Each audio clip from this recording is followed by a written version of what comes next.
Because Jankos is just going to pop ult, fly in, and delete Jinx if he gets a hold of her.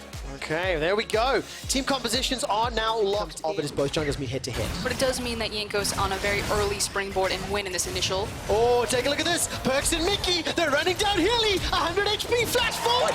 First blood picked up by Perks and Mickey. They're not done just yet. Reckless Right now, but this is supposed to be about the Lissandra and the Lee Sin in the early game. You know, locking someone up with Frozen Tomb and then using the burst damage of the jungler. And if they don't get that going, nothing will happen. While he's being bullied right now, up until that last wave, Nemesis was about 10 CS down. Hilly's going to get stunned up. He's got no flash available. There's an engage in the top lane. It is Broxer. Look at the knockup. Wonders flash doesn't carry far enough. And it is very clear who Berlin is cheering for. Fnatic pick up a first kill of the game. Hilly is going to concede his life. Not going to be able to do more than that. Another kill to G2 as well as a tower. Jankos is Ragnarocking now on top of Reckless's head. Flame Choppers will simply not be enough. And there's no Super Mega Death Rocket. Perks and Mickey have been throwing absolutely everything onto them the entire time. Here comes Broxer. This is the engage from Nemesis. Sonic Wave connect. Dragon Rage for the kick. Listen to that crowd. Fnatic faithful are here in spades, but this will not be a cheer as Bwipo will not be able to get the Orn Horn. And Jankos runs him down. The G2 army in reply. You know, you look at Zoe and Jace and all of the poke potential. I'll hold it though. All right, Jankos was aware of this. Completely understanding that Broxer and Nemesis were going to go for the engage. Nemesis self-cast the ult. Broxer's got the ult available with no Sonic Wave connecting. Resonating Strike simply will not be enough. Caps is not done yet. He goes for it. Broxer doesn't find the kick on the tower. Body block from Jankos. Here comes Mickey. Another kill to G2. Bwipo's trying to fight something back onto Wonder. Manages to get the knock up in the air. Wonder puts the hammer down onto Bwipo. Here's the shot going to hit there. That's what we're going to look at. Acceleration. Get it to G2. Frost, you keep talking about how good they are making plays and getting the advantages. Jankos takes the dragon. That's the second at 12 minutes. Because here comes Jankos. All right, here we go. This is why Mickey held on to his ultimate.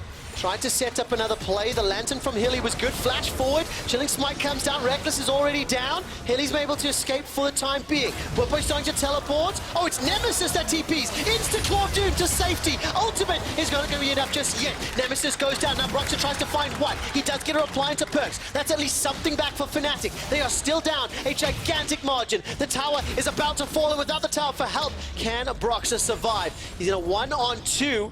Jankos is the damage dealer. Mickey just needs to get some of that passive down. But look, Caps is coming as well. Oh, straight through the wall. Sleepy Trouble bubble into a paddling. That far was Misfits at 10,100. G2 are just shy of it. Take the second tower down. And never lose control of a game against a Zoe because of how threatening she can be with her assassination potential. Do anything. You have to give up every objective. That's auspicious. Is that worth it though? Call of the Forge God used just to interrupt the Herald. Yep. Bwipo loses his flash. Death Sentence connects from Hylissang onto Jankos. Jankos throws down the Ragnarok. A culling will almost kill Bwipo. And the tower does stand and survive. Jankos is still fishing for more opportunities. Now Broxer and Reckless coming to the fight. If anybody goes low, the Super Mega Death Rocket can work. Broxer's the target. Death Sentence catches onto Jankos. Remember, he's got no ultimate. Here comes Wonder though, and Hilly's already dead. Broxer and Fnatic continue to run away. 10,000 gold lead crested for G2 Esports. Nemesis, now he dashes forward Protobelt, uses the ulti, insta-cleanse from Caps. Paddle Star onto Nemesis.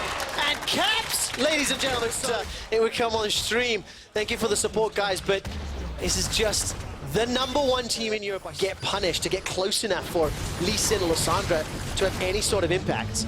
Level advantage to Wonder. You got damage advantage as well. Ghost Blade plus Black Cleaver. Bwipo's doing very, very well. Here comes Broxer. Landing absolutely everything, as well as Call of the Forge God. And now Broxer, he needs to land the Sonic Wave. Flash kick, Sonic Wave. Manages to get the kill.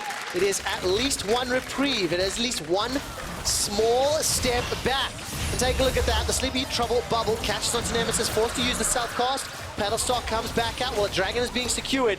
And Caps is now going 1v2. That this was an emotional game for him. He wants to beat Fnatic and he doesn't know what level they're at.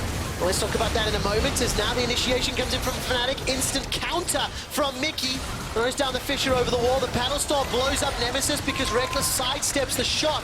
Now Hilly is taking so much damage from the culling. I half expect GT to flash over the wall. Don't need it. Accelerated shock blast gives Wonder a double kill. That's revenge for taking him out in the top lane. Yeah, and remember what I said about this composition's now terrifying, that they're unlocked and they get to siege? It's that type of damage right there. If Zoe and Chase just tap you, it is half of Fnatic's health bar. Ladies and gentlemen, if G2 can finish this game in the next 2.5 minutes, they will set the fastest win of the 2019 season in Europe. 22:49 is the record. Fnatic can't even surrender yet. 20 minutes just crests over. Well, they could have played 15 earlier ago. Nexus turret number 1 goes down. G2 Esports, they are decimating Fnatic where they stand. Sleepy Trouble Bubble connects once more. Nemesis is doing what little he can. Now there's a chance for a turnaround. One Nexus turret remains. 13,000 gold up. The fastest win of spring is still on the cards. And they are sharks. G2 can smell it. Blood in the water. They are charging and forcing this. Fnatic are dead in the water as G2 Esports have repeatedly killed them. The fastest win of spring. G2 destroy Fnatic.